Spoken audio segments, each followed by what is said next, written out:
여러분들을 환영합니다. 우리 새벽에 이렇게 좀 화장도 못하고 나오고 그랬지만 그래도 옆에 계신 분들하고 반갑게 인사했으면 좋겠습니다.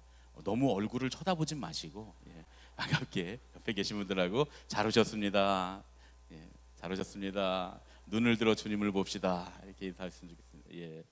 할렐루야, 아멘.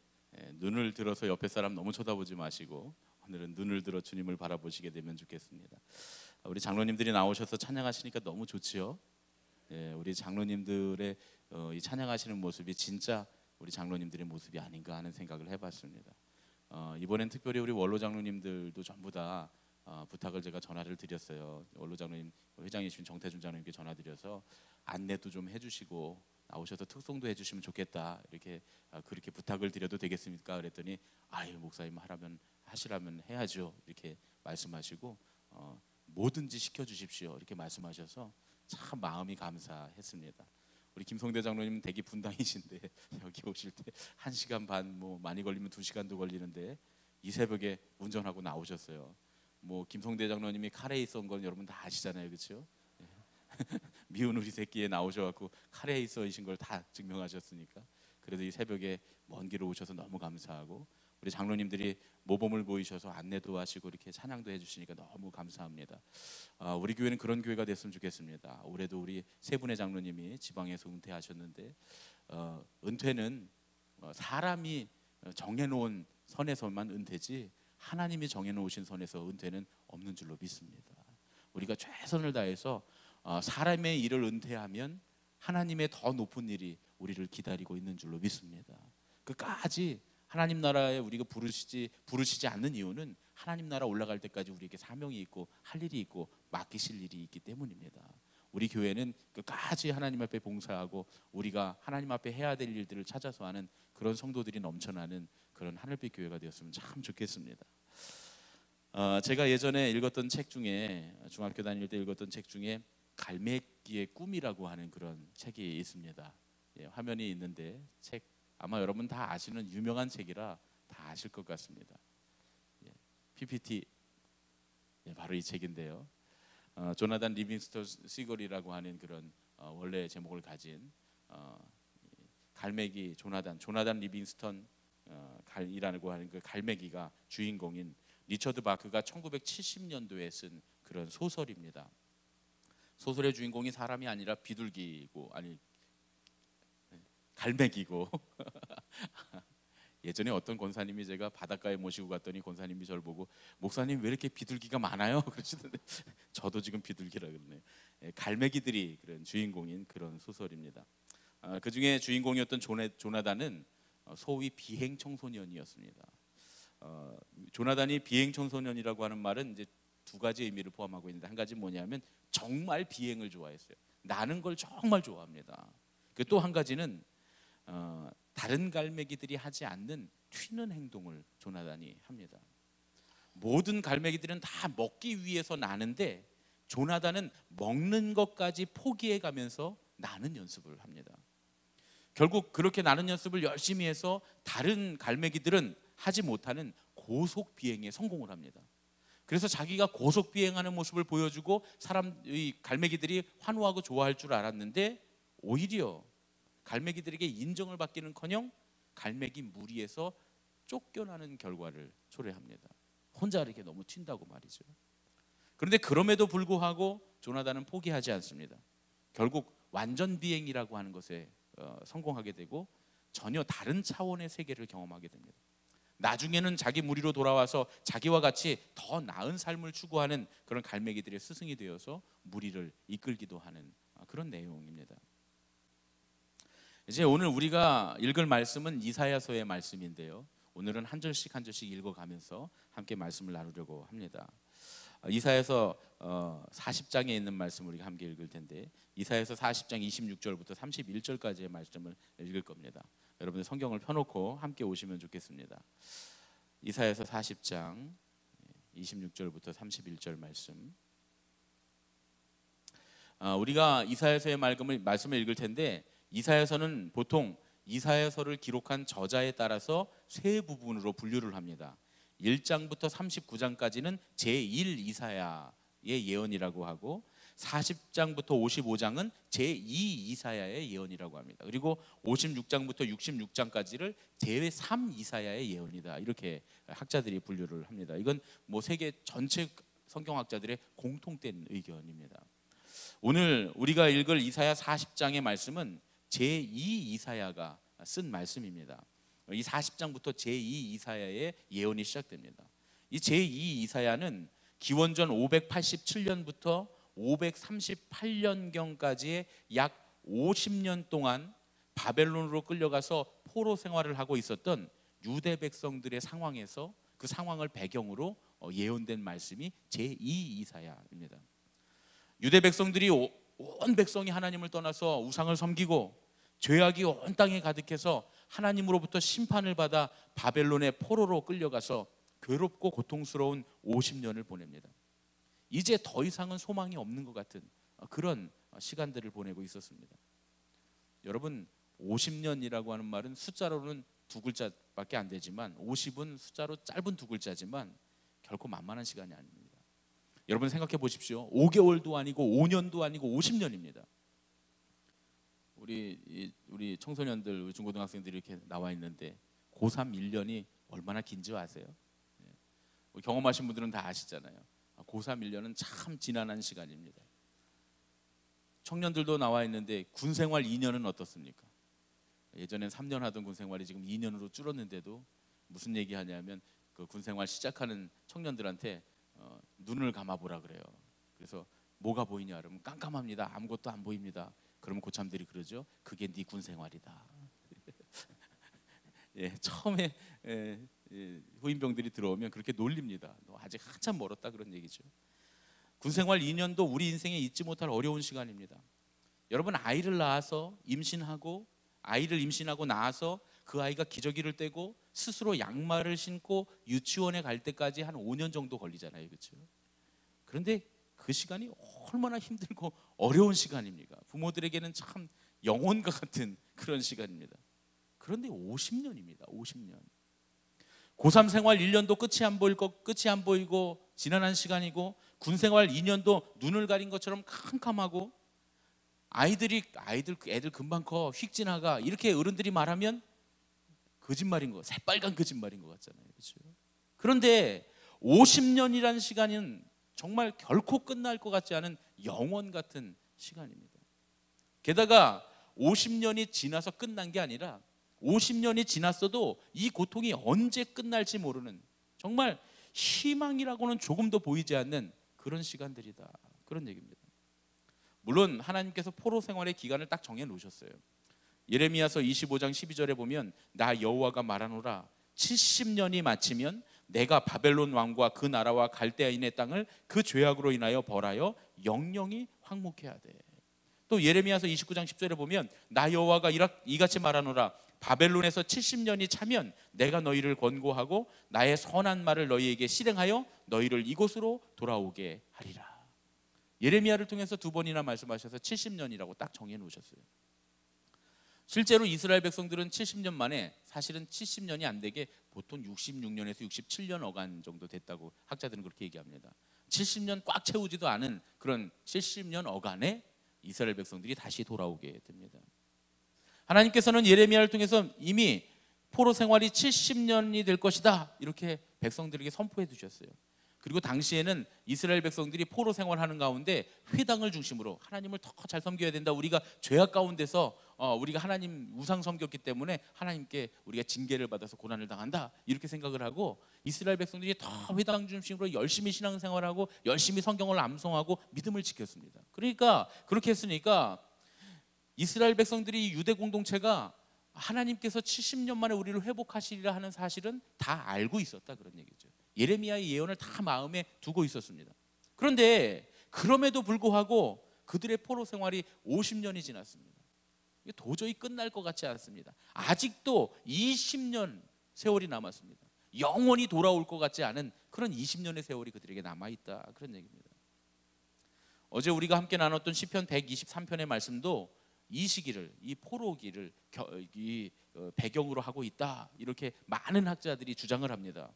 어제 읽었던 시편 123편은 작가가 누구인지 언제 쓰여졌는지, 어떤 배경에서 쓰여졌는지는 아무도 모릅니다. 그런데 학자들이 이렇게 서로 논의를 할 때 그 시편은 아무래도 이 포로기를 배경으로 하고 있다라고 주장하는 학자들이 많이 있는데요, 이 학자들의 견해대로 한다면 이미 50년 동안 안일한 자들과 교만한 자들의 무례함을 심하게 당해왔던 거예요. 그리고 앞으로도 20년 동안 그 무례함을 더 심하게 당해야 하는 그 시간들이 이스라엘 백성들에게 남아 있었습니다. 그런데 그때 제2 이사야가 이스라엘 백성들을 향해서 눈을 들어서 높이 보라고 그렇게 예언을 합니다. 이사야서 40장 26절 함께 읽겠습니다. 한 절씩 읽으면서 한 말씀을 나누려고 합니다. 이사야서 40장 26절부터 먼저 읽겠습니다. 시작. 너희는 눈을 높이 들어 누가 이 모든 것을 창조하였나 보라. 주께서는 수요대로 만상을 이끌어내시고 그들의 모든 이름을 부르시나니 그의 권세가 크고 그의 능력이 강함으로 하나도 빠짐이 없느니라. 눈을 높이 들어보면 하나님을 볼 수 있는데, 하나님께서는 우리뿐만 아니라 권세자들도 창조하셨고 그들의 모든 이름도 알고 계시다는 거예요. 지금 너희를 박해하고 너희를 힘들게 하고 너희에게 무리하게 대하는 그들조차, 그 권세조차 하나님께서 주신 거예요. 하나님이 그들의 이름도 다 알고 계시다는 거예요. 그들이 누리는 모든 권세와 그 나라 바벨론이 갖고 있는 능력도 하나도 빠짐없이 다 하나님의 것이다. 우리가 눈을 높이 들어 주님을 보면 그렇다고 하는 사실을 알게 될 거라는 거예요. 그 다음 이사야서 40장 27절 함께 읽겠습니다. 시작. 야곱아 어찌하여 내가 말하며 이스라엘아 내가 이르기를 내 길은 여호와께 숨겨졌으며 내 송사는 내 하나님에게서 벗어난다 하느냐. 눈을 들어서 높이 하나님을 바라보면 하나님께서 우리를 외면하시지 않는다는 사실을 알게 된다는 거예요. 주님은 우리의 하소연에 귀를 닫고 계시지 않는다는 걸 알게 된다는 거예요. 우리 하나님께서 불꽃 같은 눈동자로 우리를 똑바로 쳐다보고 계시다는 거예요. 전혀 우리의 말하는 것, 우리의 어려운 사정이 주님 앞에 숨겨지지 않았다는 거예요. 주님 불꽃 같은 눈동자로 우리의 사정과 형편을 똑바로 보고 계시고 우리를 쳐다보고 계시다는 거예요. 그리고 우리의 작은 신음소리까지도 주님 귀를 기울여서 듣고 계신다라고 하는 사실을, 우리의 모든 상황과 우리의 모든 삶이 낱낱이 주님 앞에 숨김없이 보여지고 있다고 하는 사실을 알게 될 것이다, 그런 얘기입니다. 아무도 나를 보아주지 않고 아무도 내 삶에 신경 쓰지 않고 아무도 내 삶에 관심 없다, 이렇게 생각할 때 그것이 아니라는 사실을 눈을 높이 들어 주님을 보면 알게 된다는 겁니다. 이제 마지막으로 40장 28절부터 31절까지 이번에 한 번에 읽겠습니다. 함께 읽겠습니다. 시작. 너는 알지 못하였느냐 듣지 못하였느냐 영원하신 하나님 여호와 땅끝까지 창조하신 이는 피곤하지 않으시며 곤비하지 않으시며 명철이 한이 없으시며 피곤한 자에게는 능력을 주시며 무능한 자에게는 힘을 더하시나니 소년이라도 피곤하며 곤비하며 장정이라도 넘어지며 쓰러지되 오직 여호와를 앙망하는 자는 새 힘을 얻으리니 독수리가 날개치며 올라감 같을 것이요 다른 박질하여도 곤비하지 아니하겠고 걸어가도 피곤하지 아니하리로다. 할렐루야. 아멘. 우리가 하나님을 높이 바라보게 되면 우리가 그동안 하나님에 대해서 배우고 듣고 아는 바와 같이 하나님이 어떤 분이시라는 것을 이 유대 백성들이 계속 회당에서 그 말씀, 율법의 말씀과 예언서의 말씀을 계속 달달 외우면서 함께 기도하면서 하나님의 말씀을 묵상하고 함께 예배했던 것 같이, 그래서 우리가 그동안 하나님에 대해서 배우고 듣고 아는 바와 같이 우리 하나님은 영원하시고 온 만물의 창조자이신 전능하신 분이시라는 거예요. 하나님은 피곤하거나 곤비하지 않으신다는 거예요. 하나님은 지치지 않으시는 하나님이시라는 거예요. 하나님은 지혜와 지식이 끝없이 넘치시는 분이시라는 거예요. 그 사실을 알게 될 거라는 거예요. 그래서 그런 분이시기에 피곤한 우리에게는 능력을 주시고 무능한 우리에게는 힘을 주신다는 거예요. 우리에게 지치지 않는 능력을 주시는 하나님이시라는 거예요. 우리가 혈기가 왕성하고 열정이 넘치는 청년이나 장정이 아니라도 상관없다는 거예요. 오히려 소년이나 장정도 도저히 힘들고 지쳐서 포기할 수밖에 없는 일, 할 수 없는 일이라고 하더라도 하나님께서 새 힘을 주시면 피곤하고 지치고 무능력한 우리지만 능히 감당할 수 있다, 그런 말씀입니다. 할렐루야. 50년의 포로 생활이 모든 걸 다 포기할 만큼 힘들었습니다. 앞으로 남은 20년의 포로 생활, 정말 올지 안 올지도 모르는 그 시간들이지만 감당할 수 없을 만큼 그것이 험난한 길이라 할지라도 하나님께서 새 힘을 주시면 그 길을 걸어가는 것이 전혀 피곤하지 않고, 그 길을 뛰어가도 지치지 않고, 마치 독수리가 힘차게 날개를 치며 날아가듯이 그 길을 날아가게 될 거라는 거예요. 할렐루야. 그런데 그렇게 되는 비결이 뭐냐? 오직 여호와를 앙망하는 것, 눈을 들어 능력의 하나님을, 높이 계신 하나님을 바라보는 것, 눈을 들어 높이 보는 것이 걸어가고 달려가고 날아가는, 지치지 않고 피곤하지 않는 비결이다. 이렇게 우리에게 말씀해 주십니다. 우리는 눈을 높이 들어서 하나님을 바라볼 필요가 있습니다. 우리의 현실과 우리의 상황을 보면 내가 짓게 뭘 할 수 있겠나, 그런 마음이 들 수도 있습니다. 그러나 하나님은 그렇게 생각하지 않으신다는 거예요. 하나님은 포로로 끌려가서 역사의 가장 어두운 밑바닥을 경험하고 있는 그 유대 백성들을 들어 쓰셔서 온 인류를 구원하실 계획을 차곡차곡 진행해 가고 계셨습니다. 우리가 생각할 때는 이스라엘 백성들, 자기들 스스로 생각할 때도 유대 백성들이 우리가 하나님 앞에 우상 숭배하고 죄를 지고 범죄해서 이렇게 고난을 받고 하나님 앞에 매를 맞는다라고 생각했지만 그건 우리 생각이었고, 하나님은 그 역사를 통해서 그리스도를 이 땅에 오게 하시고 고난받는 이스라엘의 역사를 통해서 고난받는 종인 예수님을, 이 제2 이사야의 아주 중요한 이슈가 바로 그겁니다. 고난받는 종, 고난받는 이스라엘 백성을 통해 오시는 고난받는 종인 예수 그리스도를 통해서 온 인류를 구원하시겠다고 하시는 놀라운 계획을 지금 차곡차곡 실행해 가시고 계시는 중이었다, 그런 얘기입니다. 야고보서 1장에 보면 하나님은 우리를 시험하시지 않는다는 거예요. 그리고 혹여나 우리가 시험에 빠져서 고통당한다 할지라도 때로는 그것이 우리의 욕심, 우리의 육체의 정욕과 안목의 정욕과 이생의 자랑, 우리의 죄악 때문에 하나님 앞에 시련을 당하고 고난을 당하고 징벌을 당한다 할지라도 그 고난을 이겨낸 사람들에게는 생명의 멸관을 주시겠다는 거예요. 무슨 말씀입니까? 하나님은 우리가 실수하고 잘못하고 우리가 부족해서 당하는 고난 가운데도 하나님의 일을 하시는 하나님이시라, 그런 말씀입니다. 그러니까 지금 고난당하고 어려움 당하고 문제 가운데 있는 우리가 하나님을 높이 바라봐야 할 줄로 믿습니다. 우리의 상황과 형편을 바라보는 것이 아니라 과연 부족한 나를 통해서도 하나님 무슨 일을 하실까 바라보면 하나님 반드시 역사하실 줄로 믿습니다. 하나님은 혈기왕성해서 실력이 출중한 소년이나 많은 것을 소유하고 능력이 풍부한 장정을 쓰시는 분이 아니라 하나님을 바라보는 나를 쓰셔서 오히려 소년과 장정들, 이 세상이 깜짝 놀랄 일을 하시는 하나님이신 줄로 믿습니다. 리처드 바크의 갈매기의 꿈에 나오는 아주 유명한 구절이 있습니다. 파워포인트 보여주세요. 함께 읽어보겠습니다. 시작. 높이 나는 새가 멀리 본다.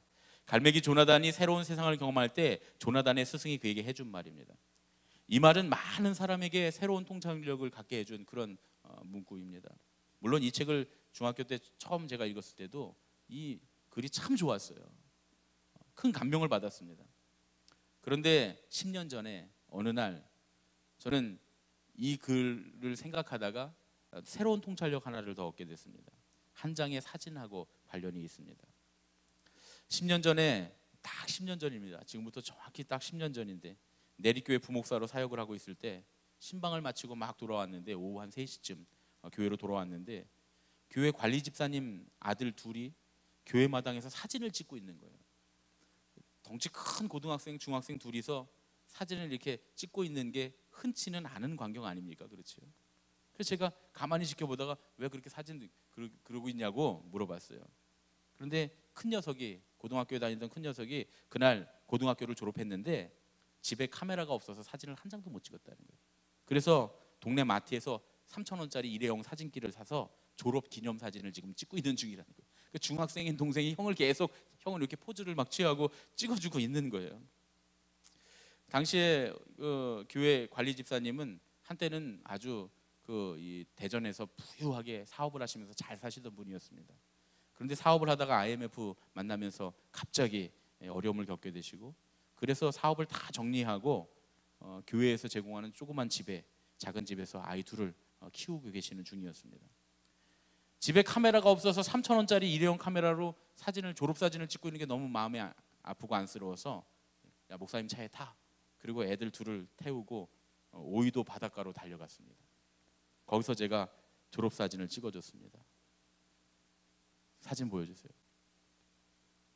이 사진입니다. 제가 사진 메타 정보를 보니까 2008년 2월 14일이에요. 정확히 10년 전이죠. 10년 전 2008년 2월 14일에 제가 저 졸업사진을 찍어줬어요.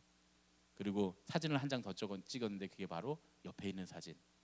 우리가 지금 호렙산 포스터로 쓰고 있는, 메인 사진으로 쓰고 있는 그 이미지입니다. 저거 제가 찍은 겁니다.